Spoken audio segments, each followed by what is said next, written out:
ظاہر کرنا ہے، ایمان کو اپنی زندگیوں میں اتنا لانا ہے کہ وہ اللہ کے حکموں کو، اللہ کے فرائض کو ادا کرنے پر کھڑا کرے۔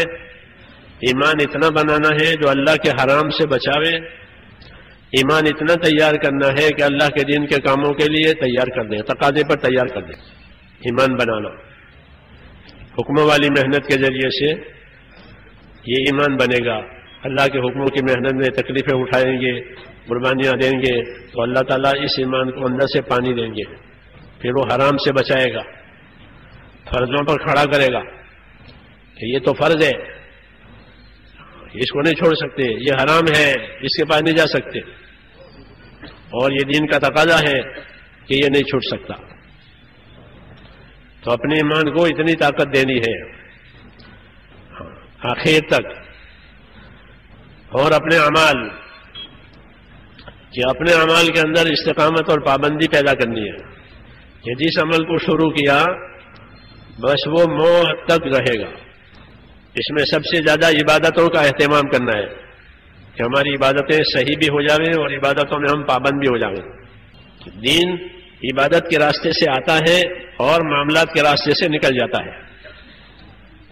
عبادتیں صحیح ہوتی ہے، کلمہ نماز، تو دین آنا شروع ہو جائے گا، لوگ دیندار بنیں گے، نمازی بنیں گے، پھر دینداری آئے گی۔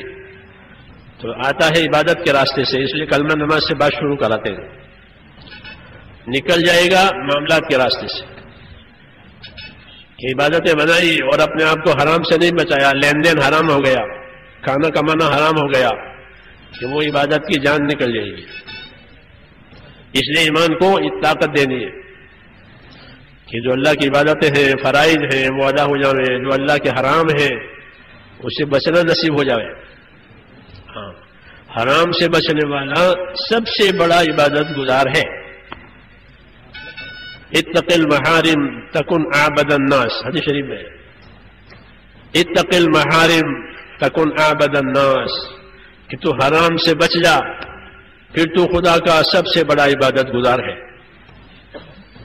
کیونکہ حرام سے بچنے کے لیے ایمان کی طاقت چاہیے۔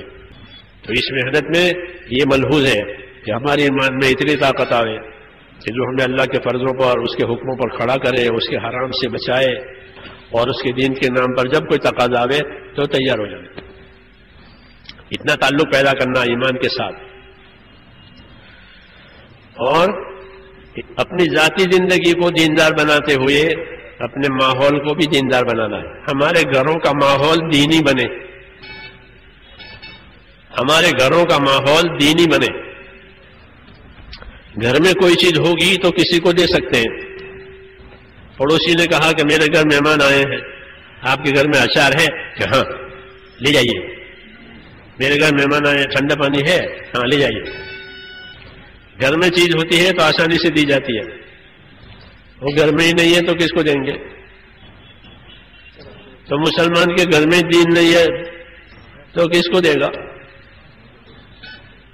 تو جس طرح مسجد میں دینداری نظر آوے کہ گھروں کی دینداری،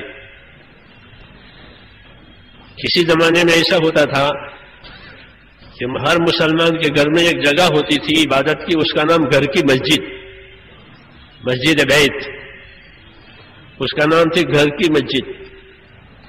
کبھی صحابی حضور کے پاس آتا تھا، یا رسول اللہ میں نے ایک گھر بنایا ہے چھوٹا موٹا، میرا جی چاہتا ہے کہ میرے گھر آویں، 2 رکعت نماز پڑھ دے میں۔ اچھی بات ہے، میں کل پہنچ جاؤں گا۔ پھر دوسرے دن تشریف لے جاتے کہ ہاں بھائی کہاں نماز پڑھوں؟ کہ جی اس کونے میں۔ تو کونے میں حضور نے 2 رکعت نماز پڑھی، محلے کے ساتھی آئے، ملے، اب جس جگہ آپ نے نماز پڑھی وہ گھر کی مسجد ہو گئی۔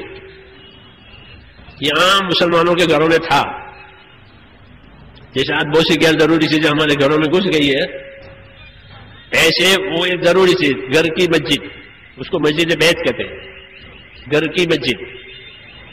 اس میں گھر کی عورتیں عبادت کرتی تھی، گھر کے مرد نوافل وغیرہ دوسری عبادتیں کرتے تھے، نماز باجماعت مرد تو مسجد میں پڑھتے تھے، یہ گھر کی مسجد ہو گئی۔ جب رمضان کا مہینہ آتا تو مرد اعتکاف کرتا تھا محلے کی مسجد میں، اور اس کی بیوی احتکام کرتی تھی گھر کی مسجد میں. ہمارے فقہا فقہ کی کتابوں میں لکھتے ہیں، تمام فقہ کی کتابوں میں لکھا ہوا ہے، یہ علماء بیٹھے ہوئے ہیں، وَالْمَرْأَةُ تَعْتَكِفُ فِي مَسْجِدِ بَيْتِهَا، یہ لکھا ہوا ہے کہ عورت اپنے گھر کی مسجد میں اعتکاف کیا کرے. کیوں کہ ہر مسلمان کے گھر میں چولہا ہے، مسجد بھی ہے، جیسا چولہا ہے ایسے گھر کی مسجد، تو یہ سب کے گھروں میں ہوتی تھی. اس لیے فقہاء نے عموم سے یہ لکھا کہ وَالْمَرْأَةُ تَعْتَكِفُ فِي مَسْجِدِ بَيْتِهَا، کہ عورت اپنے گھر کی مسجد میں رمضان کے آخری عشرے کا اعتکاف کرے. یہ سنت تھی. حضور صلی اللہ علیہ وسلم کی وفات کے بعد ازواج مطہرات گھر میں اعتکاف کرتی تھی رمضان کا اپنے گھروں میں. تو گھروں کا دین ہے، یہ گھروں کا دین.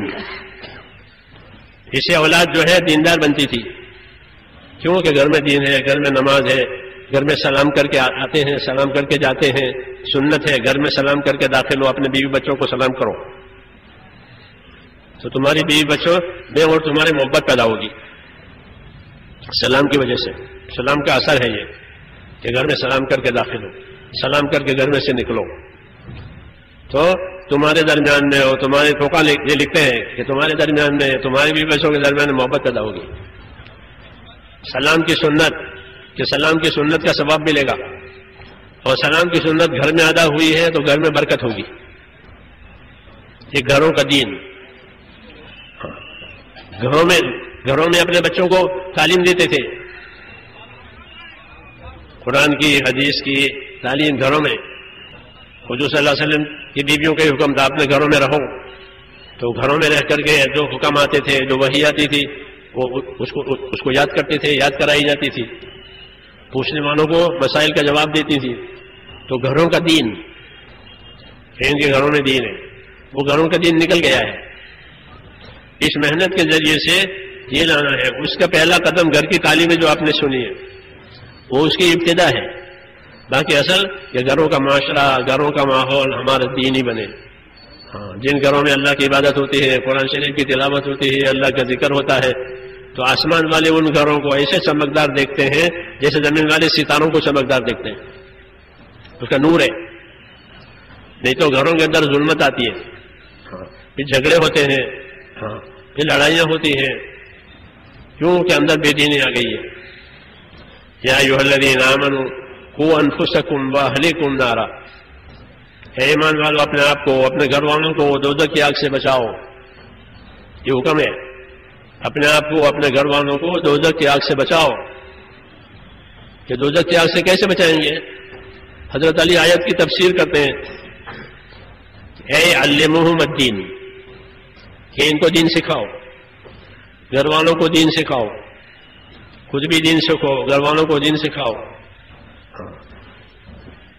دین کی ضروری باتیں کہ اپنے گھر والوں کو سکھانا ضروری ہے.